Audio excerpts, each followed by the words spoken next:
हाँ जी बेटा, तो एडवांस के आरटीपी को और आगे बढ़ाते हैं।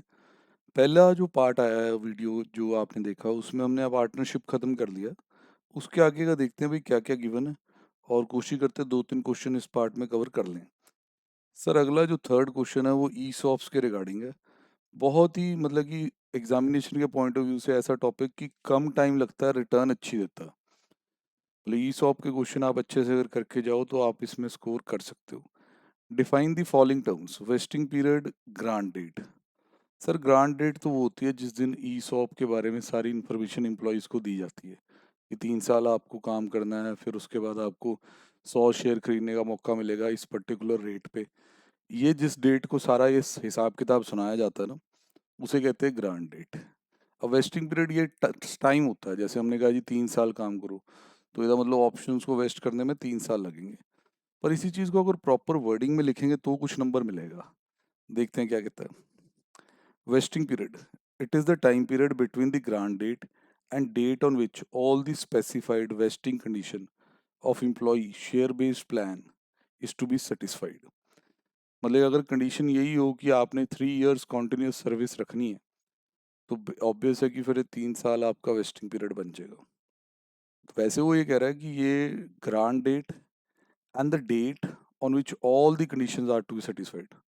मतलब अगर आज मान लो जी 2021 31 मार्च है, और मैं यहाँ आपको कहता हूँ कि भाई 3 साल काम करना है, तो आज से पीरियड शुरू हो गया और 3 साल यहाँ से गिन लीजिए, वहाँ जाके एंड होगा, ये वेस्टिंग पीरियड है।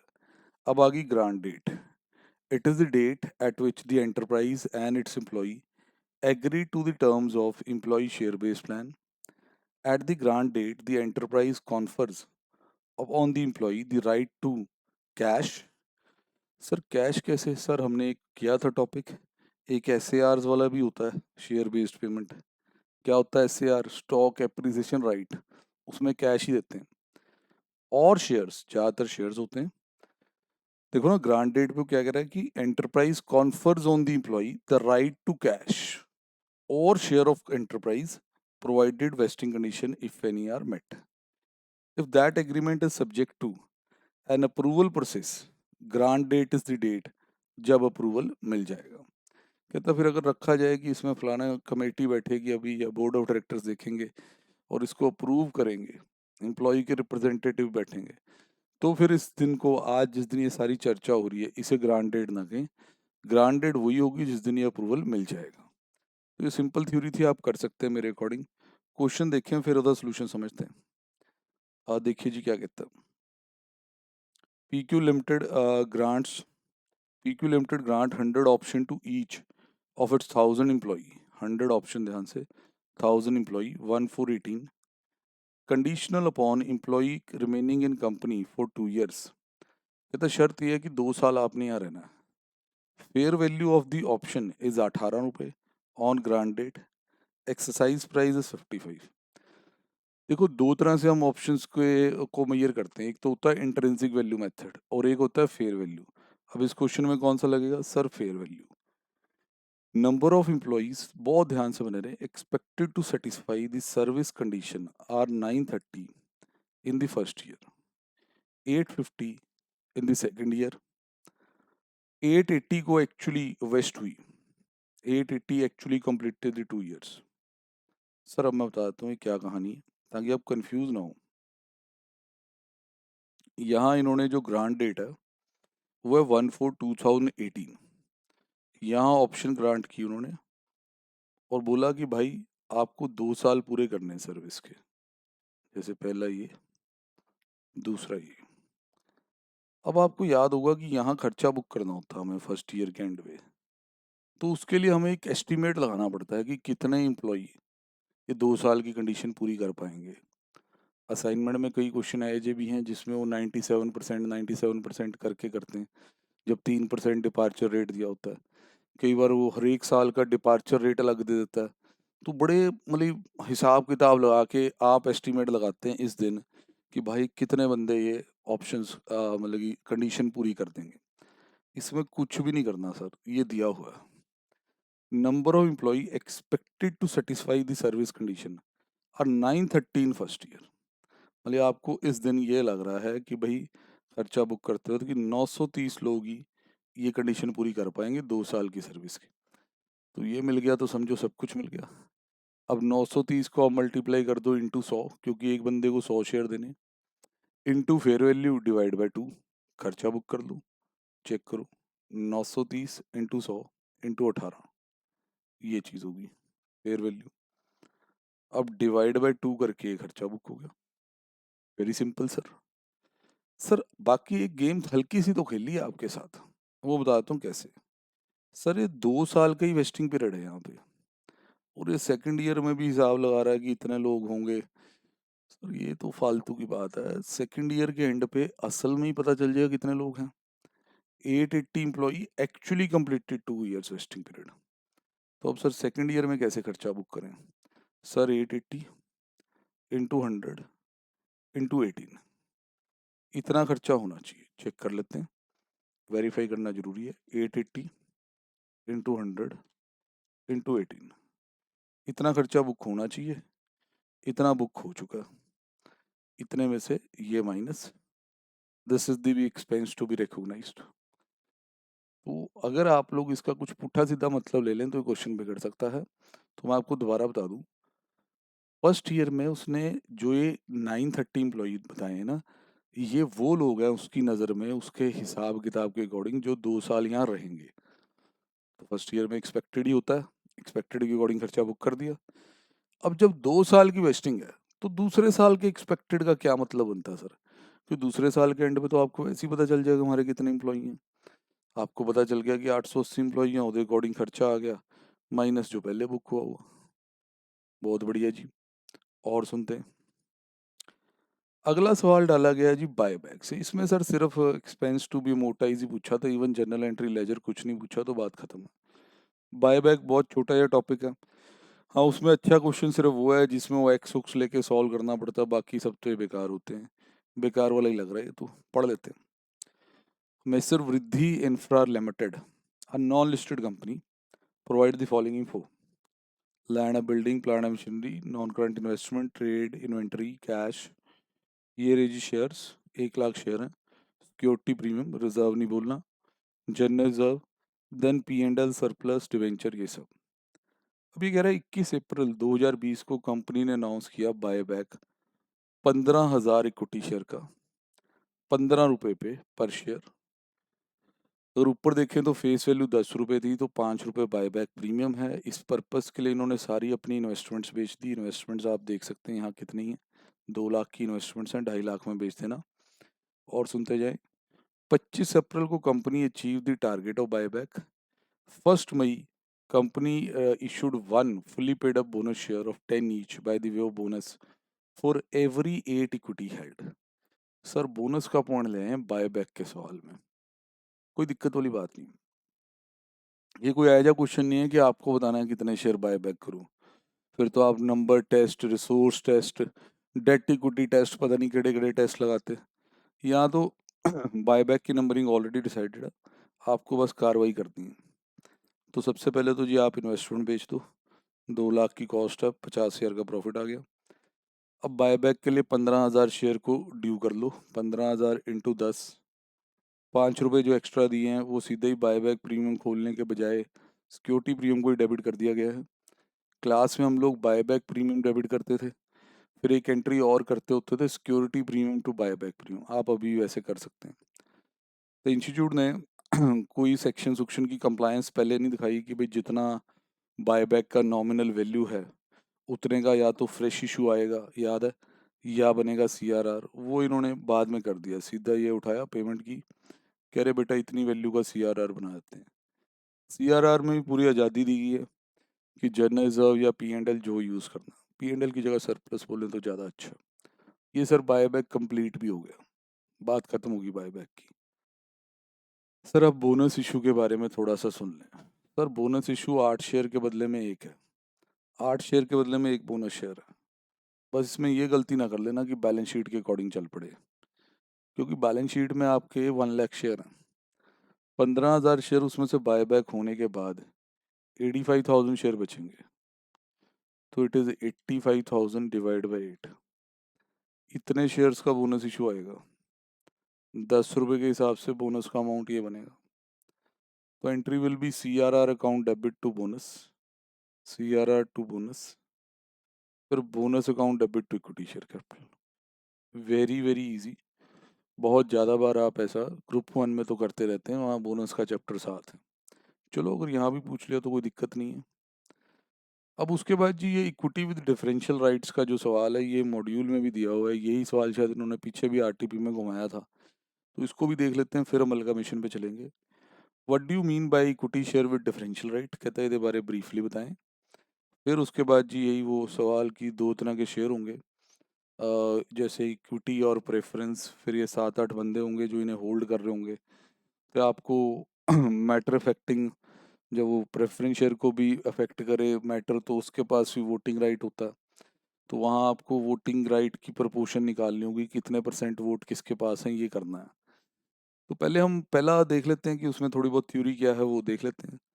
Equity share with differential rights means that the share with dissimilar right as to the dividend, voting और otherwise। डीवीआर भी कहते हैं भाई, डिफरेंशियल वोटिंग राइट। क्लास में जब चैप्टर हम करते हैं तो टाटा मोटर वगैरह के एग्जांपल भी लेते हैं इस पे, चलो वो सब का वक्त नहीं है। अब ये जो सवाल है ये मॉड्यूल बेस्ड क्वेश्चन ही है, तो इसको एक बार देख लो। जो आपने पहले नहीं किया हो तो दिक्कत हो सकती है। तो first we should read the question. EFGNH hold equity share capital in alpha in this proportion 30-30-20-20। SSTUV ये प्रेफरेंस शेयर कैपिटल के ओनर हैं, किस प्रपोर्शन में, 40-30-10-20। पेड अप जो कैपिटल है कंपनी की 120 लाख है और प्रेफरेंस है 60। पहले तो इसको थोड़ा सा चार्ट में लिख लेते हैं। जैसे ये इक्विटी और ये है प्रेफरेंस कैपिटल, ये है 120 लाख, ये है 60 लाख। अब इसके जो बंदे ओनर हैं उनके नाम वगैरह और प्रपोर्शन लिख लेते हैं।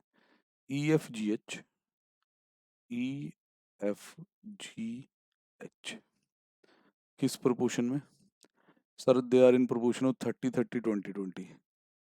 30-30-20-20 इस प्रपोर्शन में इक्विटी के मालिक हैं ये। उसके बाद दूसरी तरफ जो प्रेफरेंस के मालिक हैं, we hold the preferential capital in this proportion. S T U V बोलना चाहिए, STUV। सर किस प्रपोर्शन में, सर ये है 40-30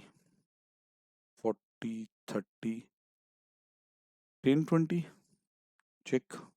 हाँ जी सर, ये लिख के आ गया, ये आ गया जी आपका क्वेश्चन सारा। ठीक है सर जी, अब क्या करना है सर। सर देखो जी, इसके बाद इसमें स्टोरी पहले पढ़ लो। You are required to calculate their voting right in case of resolution winding up of company. कहता है अगर कंपनी को हम वाइंड अप करने चले हैं तो उसमें इनका वोटिंग राइट किस प्रपोर्शन में होगा। तो भाई इंस्टीट्यूट क्या कहता है आंसर में, पहले तो ये समझाता है कि भाई ओनरशिप कैसे है। जैसे कहता है जी ये बंदे जी इस प्रपोर्शन में इक्विटी ओन कर रहे हैं, ये बंदे इस प्रपोर्शन में प्रेफरेंस। अब वो कहता है as the paid up capital of equity is 120, preference capital is 60, then the relative weight in the voting of equity and the preference will be 2:1। मतलब प्रपोर्शन ये बनेगा, कहता है वोटिंग में जो ये रेशो है, ये रेशो क्या है सर, 2:1। तो सर अब फिर कैसे, मतलब बांटना कैसे है। सर देखिए कुछ ज़्यादा मुश्किल नहीं कर रखा, कुछ भी ज़्यादा मुश्किल नहीं है। Respective voting rights of the various share holder, ये पड़ा है। जैसे ये जो हमारा इक्विटी वाले हैं ना, ये इनका वेटेज डबल है एज कम्पेयर टू प्रेफरेंस। तो उसने क्या किया, जब इनकी कंबाइंड रेशो बनाई है, अब एज इट इज तो ये 30/100 का ओनर है, ये अगला बंदा भी 30/100, ठीक है, 20% पता ही है आपको सारा। इस पे एक वेट लगा दिया, this is into 2/3, this is into 2/3, this is into 2/3, this is into 2/3। इससे जो ये पूरा का पूरा 100 बन रहा था ना, अब ये बनेगा 66.67, क्योंकि हमने सारी परसेंटेजेस का कर दिया 2/3। फिर इधर जो ये प्रेफरेंस वाले थे, ये 40/100, 30/100, ऐसे तो ये पूरा 100% है, आपको पता है। इन पे हमने 1/3 का वेट लगा दिया, हर एक के आगे 1/3 मल्टीप्लाई कर दिया। अब इससे आएगा 33.33। ये है सर, फिर जब ये वेट लग जाएगा उस हिसाब से आप वेटेड रेशो में इनका प्रोपोर्शन बना सकते हैं डिफरेंट कैटेगरीज का। जैसे देखो ना, यहाँ तक तो सिंपल लिखा हुआ, जैसे ऐसे प्रोपोर्शन है। अब ये इक्विटी वाले हैं, ये इक्विटी वाले, ये कौन से वाले, प्रेफरेंस। इस पे 2/3, इस पे 1/3। तो ओवरऑल अगर देखेंगे पूरा जो वोटिंग होगा, जैसे अब अगर मिस्टर ई गए, he is a 30%, he is having a 30% voting right. Sir ये एज रिगार्ड इक्विटी है, बट जब आप बैठेंगे प्रेफरेंस के साथ तो आपका 30% का 2/3 हो रहा है पहले तो, समझ रहे हैं कि नहीं। तो वो चीज़ आपकी रह जाती है जी, ये 60/300, मतलब कि यहाँ जिस तरह इंस्टीट्यूट ने लिखा कि 3/15 परसेंटेज रहती है, 20%। और वो भी बहुत नेचुरल है कि अगर आपका वैसे 30% है तो उधर 2/3 होने के बाद कितना बचेगा, 20%। अगले वाले बंदे का भी 30% है 2/3 होने के बाद 20%। ये देखिए, हम ऐसे भी से कर सकते हैं। अब इसका 2/3 20% का होगा। Sir 2/3 of 20% will be 16.67%, 13.33%, sorry 13.33। और इसका 2/3 होगा 20 का, 13.33। इसका 1/3 होगा 40 का। सर 40 का जब आप 1/3 करते हैं तो 13.33। इसका 1/3 होगा 30 का, सर 10%। 1/3 होगा 10 का, 3.33। 1/3 होगा 6 का, 6.67। इस तरीके से पूरा 100% आपके हाथ में आ जाएगा अगर ऐसा बनाते। मतलब उनकी परसेंटेज पे ही वेट लगाना था, और कोई ज़्यादा बड़ा काम मेरे अकॉर्डिंग नहीं था। तो क्वेश्चन अच्छा है भाई, अगर कभी आ जाए दिक्कत भी दे सकता है, खास तौर पे उन बच्चों को जो मॉड्यूल जो है बारीकी से नहीं करके जाते, फिर जब पेपर में सवाल देखते हैं कहते कहाँ से आ गया। अगला सवाल अमलगामेशन से है और काफ़ी अच्छा सवाल है, तो उसको हम अच्छे से करेंगे समझ के। आओ जी। Mohan limited gives the following info as on 31 March 2020। Equity share capital preference. ध्यान दें ये P&L डेबिट वाला है, तो ये नेगेटिव फिगर है। Debentures, interest payable on debentures को इन्होंने सब इकट्ठा लिखा, this is not the proper balance sheet, इसलिए उसने शायद उसके साथ ब्रैकेट्स वगैरह नहीं लगाई। ठीक है सर, ये टूटा फूटा इन्फॉर्मेशन दिया हुआ है। अब लिख के आता है new company Ravi limited is formed, जिसकी ऑथराइज कैपिटल 4 लाख है, divided into 40,000 equity share of 10 each. ठीक है। New company will acquire the assets and liability of Mohan limited. ये मोहन लिमिटेड है बेटा आपके सामने। नई कंपनी रवि बन गई है, वो ये एसेट लाइबिलिटी एक्वायर करेगी। किन टर्म्स पे, वो अच्छी तरह पढ़ते रहे। Mohan limited debentures are paid by similar debentures in new company, and for accrued interest on debentures equity share of equal amount are to be issued at par. ये देखो सर, ये है डिबेंचर्स, इसके लिए तो डिबेंचर दे दिए जाएंगे। पढ़ लो अच्छे से, तसल्ली कर लो, लिख दिया डिबेंचर दे दिए जाएंगे। Debenture are paid by similar debenture in new company, और जो एक्रूड इंटरेस्ट है, आउटस्टैंडिंग एक्रूड इंटरेस्ट है, उसकी पेमेंट इक्विटी की फॉर्म में की जाएगी, मतलब कि वहाँ इक्विटी शेयर इशू कर दिए जाएंगे। बिल्कुल सही बात है सर। सर देखिए, ये जो भी हो रहा है वो डिबेंचर होल्डर के लिए हो रहा है।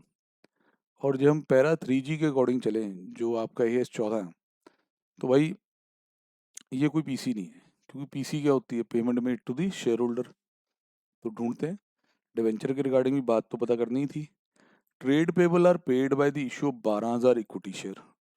लो जी सर, यहाँ तो क्रेडिटर की पेमेंट भी शेयर की फॉर्म में चल रही है, चलने तो बेटा कोई चक्कर नहीं है। Preference share holder are to get equal number of equity share issued at par, now this is PC. Any kind of payment made to the share holder, चाहे वो प्रेफरेंस है चाहे इक्विटी, वो परचेज कंसेशन कहलाता है। Dividend arrear है preference का पिछले 3 साल में। Preference agree to forgo dividend for 2 year, balance dividend for balance equity share of equal amount are issued. Sir preference को देख ही लें थोड़ा, ये रहे प्रेफरेंस। 9% के हिसाब से अगर आप 1 साल का डिविडेंड देखते हैं तो 5400 हो जाएगा। एरियर्स में है पिछले 3 साल से। 2 साल का तो उन्होंने फोरगो कर दिया, और 1 साल के लिए वहाँ इक्विटी शेयर दिया गया। सर ये पेमेंट भी प्रेफरेंस शेयर होल्डर को ही हो रही है, चाहे डिविडेंड की पेमेंट है, but the payment is to the preference share holder. फिर कहता है equity share are holder are issued 1 share at par for every 3 share held. अच्छा, इतनी मासूम पीसी इनकी तो सीधी बता दी। ये दोनों जो लाइनें हैं वहां से परचेज कंसेशन ज्यादा आनी है। अब कहता है current asset are to be taken over at book value except inventory which is to be reduce by 10%। ठीक है, टेक ओवर करते हुए ध्यान रखेंगे। Goodwill to be limited, PP इतने पे जाएगा। अब remaining equity of new company are issued to public at par fully paid up. अब सर ये रिमेनिंग इक्विटी वाला क्या पॉइंट है? सर ये रवि लिमिटेड है, दिख रही है आपको? 40,000 इक्विटी शेयर से नई कंपनी बनी है। इसने अपने इक्विटी शेयर बिखेर दिए हैं ए पार्ट में भी, डिवेंचर इंटरेस्ट की पेमेंट में, फिर क्रेडिटर के पास भी गए हैं, प्रेफरेंस के पास भी गए हैं, इक्विटी को भी इक्विटी दिएंगे। तो वो सारे शेयर इसमें 40,000 में से माइनस कर लेना, फिर जो बचेगा भाई वो आप पब्लिक को इशू कर देना, पैसा आ जाएगा। अब कहता है expenses ₹5,000 to be met from the bank balance of Mohan limited. This is to be adjusted from the bank balance of Mohan before acquisition by Ravi. ये पॉइंट बहुत सौखा है। कोई खर्चा है जो मोहन लिमिटेड के बैंक बैलेंस में से ही पे होना है, 5,000 रुपये का, हो सकता है वो रियलाइजेशन एक्सपेंस ही है, वो कह रहा है वो पहले पे होगा, then they will take over. Sir अभी बैंक है कितना आपके पास? बैंक सर यहाँ हमारे पास 20,000 है, इसमें 5,000 के कुछ एक्सपेंसेस पे करने, remaining balance will be taken over by the Ravi. तो सर देखो, जहाँ ज़्यादा उलझता होता है क्वेश्चन, जहाँ पीसी की बात होती है, वहाँ तो ये ज़्यादा उलझा नहीं है। पर वैसे जिस तरह का सोल्यूशन दिया हुआ है, उसे एक बच्चा जो अमलगामिशन को थोड़ा टफ मानता है उसको दिक्कत आ सकती है। तो रिक्वेस्ट यही है कि पूरा सुनना आगे। कहता है realisation account, equity share holder account ये सब बना दें, ये बैंक पोंक भी बना दें। आओ जी पहले तो सरकार देखते हैं क्या कर रही है। Realisation account, equity share holder, sir PC का नोट दिखाओ पहले। हाँ ये चाहिए, कैलकुलेशन ऑफ परचेज कंसिडरेशन। लीजिए सर, इसके टर्म्स दोबारा बच्चों के सामने रखिए। सर पहले preference share are to get equal number of equity share issued at par, 6,000 इसके बदले में 6,000। लो सर 6,000 इक्विटी शेयर 10 ईच। फिर उसके बाद उसने बोला था कि तुम्हारा जो डिविडेंड एरियर है, 3 में से 2 साल का तुम माफ करोगे, 1 साल के लिए हम तुम्हें इक्विटी ही दे देंगे, ये 5,400 के लिए, ये पेमेंट भी प्रेफरेंस शेयर होल्डर को। अब सर हमारे इक्विटी शेयर होल्डर्स को क्या मिलना है? सर उनको 3 के बदले में 1 शेयर मिलना है, मुझे इतना याद है। Equity share are to be issued, equity share holder are to be issued 1 share at par for every 3 share held. यहाँ आप देख सकते हैं, यहाँ आपके पास कुछ 30,000 शेयर है एट द रेट 10, इनको 3 के बदले में 1 देना, 3 के बदले में 1, तो इधर 1/3 किया इंटू 10 किया, बात आ गई। ये है जी आपकी पीसी, परचेज कंसिडरेशन। सर और कौन कौन से नोट बनाए हैं सर, उनकी बात कर लेंगे। अब आप फोकस बनाओ, जो पूछा उसके अनुसार चलो। पीसी आप ले आए हो, आपसे पूछा गया कि realisation account and equity share holder account बना दो in the books of Mohan limited. कौन सा account sir? Realisation and equity share holder. ठीक है, रियलाइजेशन अकाउंट पे आते हैं। तो सर ये रहा आपका रियलाइजेशन अकाउंट। अब इसमें देखेंगे कि कहाँ हम अलग हो सकते हैं इंस्टीट्यूट से, सारी बातें करेंगे। गुडविल, पीपीई सब ट्रांसफ़र किया गया, इन्वेंटरी, दस ट्रेड रिसीवल ये भी ट्रांसफ़र किया गया। बैंक में जिस तरह एक्सपेक्टेड था कि 15 ही करेगा, क्योंकि 5 शेयर के पहले एक्सपेंसेस हो गए। अच्छा, अब थोड़ा ध्यान से सुनना। ये है जी बैंक, पुरानी कंपनी मोहन लिमिटेड का, इसमें 20,000। अब आप कहते हो कि कोई खर्चा है वो पहले मेट कर लो, फिर बचा हुआ बैंक ही टेक ओवर होगा। सर फिर खर्चा भी तो आपने किया, सर उसकी एंट्री क्या हुई होगी? Sir expense account debit to bank. मैं आपकी बातें समझ रहा हूँ कि आपके मन में होगा कि नहीं सर ये नहीं हो सकती, करेंगे, इंस्टीट्यूट भी उस पर कह रहा है। उसके बाद इन्होंने इस रियलाइजेशन के खाते में 15,000 ट्रांसफ़र कर दिया। ठीक है सर, पर ऐसा करने में एक खाता और खुल गया एक्सपेंस का, यहाँ आ गया टू बैंक, और ये तो आज तक बंद नहीं हुआ। अब एक्सपेंस को भी रियलाइजेशन से राइट ऑफ कर देते, 2 एंट्रियां दिख जाती। सर ऐसा तो हुआ वो लग नहीं रहा। सर देखिए 2 मिनट अभी चलने दीजिए, अभी तो गेम शुरू हुई है, अभी तो गेम शुरू हुई है। तो एसेट ट्रांसफ़र हो गए बैंक में, हमने कहा जी हम खर्चा करने के बाद बाकी का ट्रांसफ़र किए, बिल्कुल ठीक। ये हमारी हमारी तरीके में तो पहली एंट्री हुई है अभी। Entry number 2 is transfer of liabilities, तो यहाँ लाइबिलिटीज़ ट्रांसफ़र हो रही हैं सारी, outside liabilities. Entry number 3 is PC due, Ravi limited account debit to realisation, PC due होगी। हो सकता है इन्होंने रवि लिमिटेड का अकाउंट भी बनाया हो, दिख नहीं रहा सर वैसे तो यहाँ पे, चलो कोई बात नहीं। Ravi limited to realisation PC due होगी, अगली एंट्री में पीसी रिसीव हो जाएगी। अब पीसी में इसमें आपने जो पीसी टेबल अभी देखा था तो आपको पता ही कि it consist of basically shares. 1 lakh के शेयर इक्विटी शेयर होल्डर के लिए हैं, 65,400 के शेयर प्रेफरेंस वाले को चले जाने, तो पीसी रिसीव भी हो गई। सर अब पांचवा पॉइंट क्या होता है? पांचवा पॉइंट सर एक्सपेंसेस का होता है। पांचवा पॉइंट एक्सपेंसेस का होता है। सर तो अगर आपने पे किए थे सर, मैंने तो पहले ही पे कर दिए थे, ये देखो, तो आपका एक खाता तो बंद हो नहीं रहा आपसे। सर सरकार इसमें एक ऑप्शन दे रही है, अब आप देखना, तभी मैं रिटर्न में लिख के करवा रहा हूँ ये वाली बात। यहाँ इन्होंने ये एक्सपेंस बिल्कुल नहीं दिखाया। ये आपको सेकंड अकाउंट जो इक्विटी शेयर होल्डर का पूछा गया एग्जाम में, वहाँ दिख रहा है एक्सपेंस। मतलब कि उन्होंने इस एक्सपेंस अकाउंट को बाय इक्विटी शेयर होल्डर कर दिया। They have not shown this in realisation account. शायद वो ऐसा कुछ दिखा रहे हैं कि ये एक्सपेंस रियलाइजेशन का नहीं है, कोई और खर्चे या ड्यूज पहले के रहते थे, ठीक है जी। अल्टीमेटली एक्सपेंस जो है पे होने के बाद जब राइट ऑफ होगा, वो कोई एसेट तो है नहीं है, लॉस ही देगा, तो इक्विटी शेयर होल्डर में लॉस चला गया। पर एक सियाना बंदा ये भी कह सकता था कि सर इससे अच्छा आप इसे बाय रियलाइजेशन ही कर देते। पहले आपने रियलाइजेशन का प्रॉफिट बिना इसको चार्ज किए निकाल दिया, एक एक तरह से ज़्यादा निकाल दिया, बाद में फिर इक्विटी शेयर होल्डर को ये 5 शेयर का झटका भी दिया। बिल्कुल मुन्ना, ठीक कह रहा तू। इंस्टीट्यूट भी यही कह रहा है ऑल्टरनेटिवली एक्सपेंस में बी रूटेड थ्रू रियलाइजेशन। मतलब कि आप इस एक्सपेंस को यहाँ रियलाइजेशन में भी डाल सकते थे। Expense to bank then realisation to expense, short में रियलाइजेशन टू बैंक।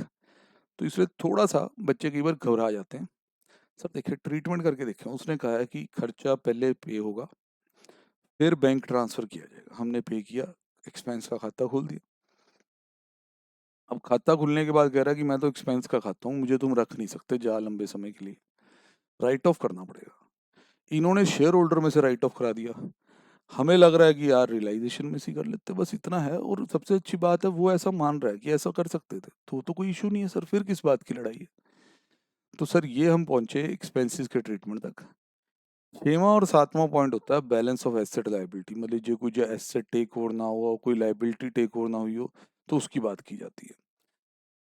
सर आठवां जो पॉइंट होता है वो प्रेफरेंस शेयर होल्डर को ड्यू किया जाता है पेमेंट के लिए, तो वहाँ अकाउंट बनेगा प्रेफरेंस शेयर होल्डर का। ये एंट्री भी मैं आपको करके दिखाऊंगा तो ज़्यादा अच्छे समझ आएगा, अकाउंट तो वहाँ बना हुआ है। हमारा अमलगमेशन फेमस है जी, हम 13 एंट्रियाँ पहले बंदे को अच्छे से समझाते हैं ट्रांसफर में, लॉजिक के साथ, फिर सिक्वेंसिंग माइंड में हमेशा रहती है। अमलगमेशन का सवाल गलत नहीं हो सकता। Preference share capital account debit 60,000 to preference share holder account with the amount of PC for them which is 65,400। Sir ये 65,400 कहाँ से आया? सर ये आप अच्छे से चेक कर लें, सर उनके लिए 65,400 ही आया होगा। अच्छा जी, सर फिर तो थोड़ी गड़बड़ है, एंट्री बैलेंस नहीं हो रही। सर ये इनके हिस्से का रियलाइजेशन गेन है, तो इसे रियलाइजेशन अकाउंट से प्रोवाइड कीजिए। ऐसी छोटी छोटी चीज़ों पे जब ध्यान नहीं दिया जाता तो ऐसे मलगा मशीन जैसे चैप्टर टफ भी लगने शुरू हो सकते हैं। ध्यान दिया करो बेटा। तो भाई ये एंट्री करने के बाद आपको रियलाइजेशन अकाउंट में दिखा हुआ ये 5400 समझ आएगा। इधर अगला स्टेप क्या होता है? अगला स्टेप होता है कि अब 9th स्टेप पे आप आ गए। यहाँ पे आपको रियलाइजेशन अकाउंट को बैलेंस करना है, उसका बैलेंस निकालना है कि वेदर क्रेडिट आ रहा है या डेबिट। सर डेबिट बैलेंस आ रहा है तो इट इंडिकेट्स लॉस। रिक्वेस्ट ये है कि सारा क्वेश्चन वीडियो देखते देखते कॉपी पे भी बने तो मजा। अब सर इसके बाद क्या होता है? सर इसके बाद हम बेसिकली क्या करते होते हैं कि इक्विटी शेयर होल्डर अकाउंट में चीज़ें ट्रांसफर करनी शुरू कर देते हैं। जैसे equity capital to equity share holder, फिर एक्सपेंसेस वाला तो इनका पहले चला गया, ये लॉस भी आ गया। फिर सर इनके बैलेंस शीट में बहुत भारी भरकम लॉस है, वो भी यहाँ ट्रांसफर कर दिया जाएगा। एंड में इसमें जो बैलेंस है वो उतना ही बचना चाहिए जितनी इनके लिए पीसीआई है। सर पूरा 1 लाख आ रहा है, उतनी इनके लिए पीसीआई है, वो हम हैंड ओवर कर देंगे। ठीक है, तो कुछ ज़्यादा दिक्कत वाली बात नहीं, बस वो एक्सपेंसेस वाला ही थोड़ा काम ऐसा था कि आपको ध्यान देना था। ठीक है, तो हम दूसरी कंपनी की तरफ भी चलते हैं। यहाँ पे अगर आप देखें हमें नोट्स नोट्स दिखा दिए गए हैं, प्रेफरेंस का अकाउंट अकाउंट भी बना दिया गया है। तो अगला पार्ट पढ़ लेते हैं। Bank account and balance sheet with the notes to account in the books और रवि लिमिटेड। अच्छा, ये दो चीज़ें पूछी सर। अब बैंक अकाउंट तो इन्होंने पूछा और बैलेंस शीट पूछी है, वैसे तो एंट्रियां भी पूछ लेते तो ज़्यादा अच्छा होता। चलो कोई बात नहीं, वो हम खुद देख लेंगे। पहले तो बैंक अकाउंट की बात करें सर। ये सर बैंक अकाउंट ऐसे बच्चों को कहाँ समझ में आना, जिस तरीके से आप बना रहे हो। कोई एंट्री टेक ओवर टू कोर की कहीं दिखा दो भाई। ना सर, कोई उम्मीद ना करे। कोई बात नहीं, फिर खुद बनाते हैं। देखो सर, दिक्कत वाली बात कोई नहीं है, हम खुद बनाते हैं, क्योंकि बाद में बैलेंस शीट भी तो टेली करनी है ना, तो दिक्कत आएगी नहीं तो हम लोग कैसे करते थे, business purchase account debit to liquidator of, क्या था वो, मोहन। हाँ जी, चेक कर लो एक बार। लिक्विडेटर ऑफ मोहन ही है, पुरानी कंपनी का नाम है क्या, मैं यहाँ से कंफर्म करा दूँ तुम्हें। To liquidator of Mohan limited. Sir ये कितने से आएगी एंट्री? सर ये आएगी 165,400 से with the amount of PC. ये बात होगी। हाँ जी सर, ये बात हुई। अब सर अगली एंट्री के अंदर ना भाई, ये जो सारा टेक ओवर वगैरह तुमने किया है, जो जो चीज़ें तुम्हारे पास आई हैं, ये सब हिसाब से लिखनी होती हैं, आपको पता ही है। तो हमें उसके लिए थोड़ा सा जहाँ वर्डिंग्स हैं उन पे ध्यान दे लेना चाहिए। Current asset are to be taken at book value except inventory, जिसे 10% कम किया जाएगा। पीपी इतने पे टेक ओवर करना है, तो मैं आराम से चलता हूँ। पीपी सबसे पहले लिखूंगा 308,400। हाँ जी सर, ये पीपी लिख दिया आपने 308,400। मैं इन पे नज़र भी रखूंगा पूरी। ये पीपी है, यहाँ पे गुडविल तो वो मना कर रहा है, इन्वेंट्री है, ट्रेड है, ये सारा कुछ है, डिबेंचर्स भी हैं, इन सब चीज़ों पे मेरा ध्यान बने रहना चाहिए। गुडविल तो एलिमिनेट करने के लिए कह रहा है भाई, पढ़ लो। जैसे वो कह रहा है कि goodwill is to be eliminated. हाँ जी, लिखा हो यहाँ पे, यस सर। पीपी आ गया। अब अगला एसेट कौन सा है सर? सर अगला एसेट है इन्वेंट्री। इन्वेंट्री को कुछ डाउनवर्ड वैल्यू करने के लिए कह रहा है, इन्वेंट्री काउंट डेबिट। पढ़ो क्या लिखता है सर। 10% नीचे करना, बाकी आप एक बार पढ़ लो। वहाँ लिखा है the inventory which is to be reduced by 10%। तो इन्वेंट्री 80,000, 10% रिड्यूस कर लो, दिस विल बी 72। ठीक है सर। ट्रेड रिसीवेबल, मतलब कि डेटर्स, ट्रेड रिसीवेबल 1,10,000। इनको तो कुछ नहीं कहा। नहीं सर, पढ़ लेते हैं। देखिए, आपको सारा पढ़ के करना चाहिए काम। वहाँ लिखा हुआ है कि भाई जो ट्रेड रिसीवेबल है, current asset sorry, are to be taken at book value except the inventory. अब सर जो ये बैंक यहाँ देखने को चाहे आपको दिखे 20, पर टेक ओवर कितना हुआ था? सर टेक ओवर तो ये हुआ था 15 ही। ठीक है, बात सही है सर। इसके बाद ये टू बिजनेस परचेज तो आएगा ही आएगा, 165,400। अब सर यहाँ बड़ी चीज़ें और भी आनी है, जो आप लाइबिलिटीज़ लाए हो, जिनको बाद में जाके आपने शेयर वगैरह में कन्वर्ट करना है, उनकी बातें भी होनी है। एक तो सर 10% डिवेंचर आ रहे हैं, फिर इंटरेस्ट क्रूड ऑन डिवेंचर भी आ रहा है, फिर ट्रेड पेबल है, तो ये सब लिखना होगा। 10% डिवेंचर 2 लाख, फिर इंटरेस्ट 20,000, फिर उसके बाद और क्या? हाँ जी, ये आ गया आपका इंटरेस्ट। इंटरेस्ट हम यहाँ से चेक भी कर लेते हैं। जो इंटरेस्ट ऑन डिवेंचर है 20,000, ये है तो अभी देखा ही था। इंटरेस्ट ऑन डिवेंचर जी आपका 20,000 है, वो हमने यहाँ लिख लिया, ये वाला इंटरेस्ट, इंटरेस्ट ऑन डिवेंचर। अब सर इसमें सबसे अजीब सा पॉइंट पता कहाँ है, कि जब आप डिटेल में जाते हो और खास तौर पे आईसीआई का आंसर आपकी मदद नहीं कर रहा, सर वो पॉइंट सबसे अच्छा बनता है ट्रेड पेबल।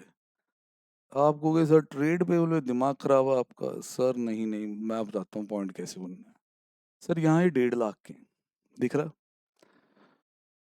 नीचे देखो क्या लिखा बी पॉइंट में, trade payable are issued, trade payable are paid sorry by issue of 12,000 equity share at par in full and final settlement of their claim. 12,000 equity share par पे issue करके आपने इनका हिसाब किताब कर दिया। तभी कहते हैं अमलगामेशन करनी है तो पूरे कॉन्सेप्ट से करो, नहीं तो ना करो। क्योंकि इनकी जो रिवाइज्ड वैल्यू है उसी पे यहाँ लेके आना होता है इन्हें, जो रिवाइज्ड वैल्यू है उस पे हम यहाँ जाते होते हैं। अब सर 12,000 शेयर 10 रुपए वाले दे के आप कह रहे हो कि ट्रेड पेबल का हिसाब किताब हो गया, तो बेटा जी 12,000 इंटू 10 करके इनकी जो रिवाइज्ड वैल्यू है, यहाँ टू ट्रेड पेबल में हम लिखेंगे, to trade payable, agreed value, revised value, बहुत कुछ सिखाया जाता है, ये आ जाएगी 1,20। फिर इसको बाद में कन्वर्ट शेयर्स में कर दिया जाएगा, नो डाउट। सर ऐसे तो बहुत चीज़ें इसमें फॉर्म बदलने वाली हैं, पर अगर यहाँ ये 1.5 लाख लिखे जाते हैं तो एक बड़ी मुसीबत यहाँ होने वाली थी। अब हम इनका टोटल लगाते हैं। पहले ये जो ऊपर वाली वैल्यूज़ हैं इनका 308,400 प्लस 72,000 प्लस 1,10,000।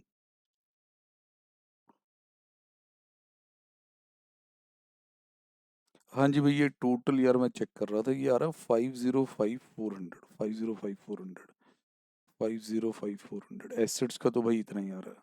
अब सर लाइबिलिटी का भी चेक कर लीजिए, 165,400 plus 2 lakh plus 20,000 plus 1,20। Sir ये टोटल आ रहा है 505,400। अब देखिए बेटा, ये समझिए एंट्री करने का जो खेल है वो समझिए क्यों खेला जाए। ट्रेड पेबल वाला पॉइंट में आपको आंसर में ऐसे ये हो गया, वो बैलेंस शीट बन गई, ऐसे करके सर एडवांस अकाउंट के क्वेश्चन नहीं कराए जाते हमारे यहाँ। अब आप देख सकते हैं कि अगर वो ट्रेड पेबल कहीं गलत लिख दिया जाता तो यहाँ एक 30,000 रुपये का डिफरेंस आ सकता था, because it is not settled at book value. हमने उन्हें कहा कि भाई तुम्हारे वहाँ 1.5 लाख हैं, 2 लाख हैं, हमें नहीं पता, पर हम तुम्हें 12,000 शेयर देंगे 10 ईच के। Now this is properly balanced entry. इसका मतलब हमारे पास जी पिक्चर में कोई भी यहाँ पे गुडविल या कैपिटल रिजर्व और नहीं आ रहा है, ठीक है sir. Then the payment of PC will be done as per the PC table. अब सर मैं आगे आपको बता दूं क्या क्या होने वाला, ताकि आप सतर्क रहें। सर जो आपके डिबेंचर्स हैं मोहन लिमिटेड के are discharge by similar debenture in new company, तो देयर विल बी एंट्री जो 10% डिबेंचर है एज इट इज ही बैलेंस शीट में चले जाएंगे। कन्वर्जन एंट्री में भी कुछ खास नहीं मिलेगा, ये सीरीज ही सेम है। अब उसके बाद उसने कुछ और भी लिखा है सर, वो भी इन्हें जरूर बताइए। सर इसने लिखा है कि जो आपका इंटरेस्ट है, अक्रूड इंटरेस्ट है डिवेंचर्स पे, उसे equity share of similar amount दे दिए जाएंगे।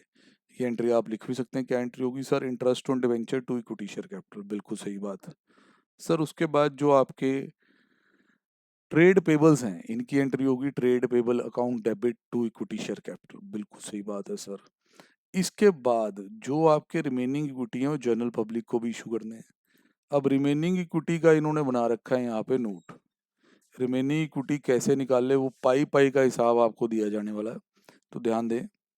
तो पहले तो वो कह रहा है कि भाई ये देखो 40,000 मेरे टोटल शेयर थे, इसमें 2,000 तो अक्रूड इंटरेस्ट के बदले चले गए क्योंकि बीसीआर का अक्रूड इंटरेस्ट था, 12,000 ट्रेड पेबल वाले को चले गए, प्रेफरेंस वाले 6 ले गए, एरियर ऑफ डिविडेंड के लिए 540 और 10,000 इक्विटी को।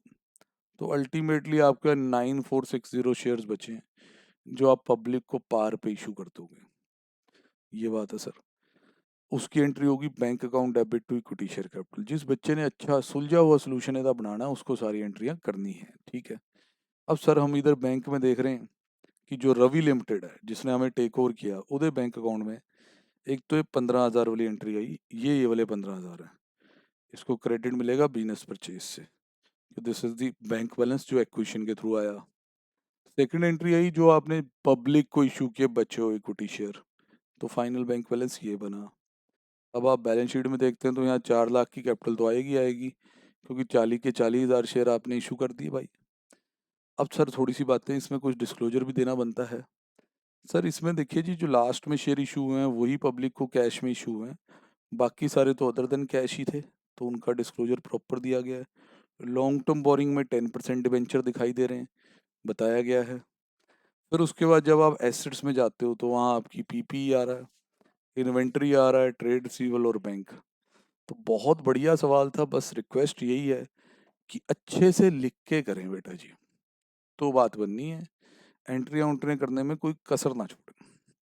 अगला क्वेश्चन सर, अगला इंटरनल रिकंस्ट्रक्शन का नॉर्मल सा सम है, उसमें वैसे कुछ ज़्यादा मेरे को लगता नहीं कि मेरे बताने वाला है कुछ खास, बट फिर भी चलो हम बात कर लेंगे, जहाँ जहाँ बात बन सकती है देख लेंगे, चेक कर लेंगे, या इसको अगली वीडियो में कवर करते हैं।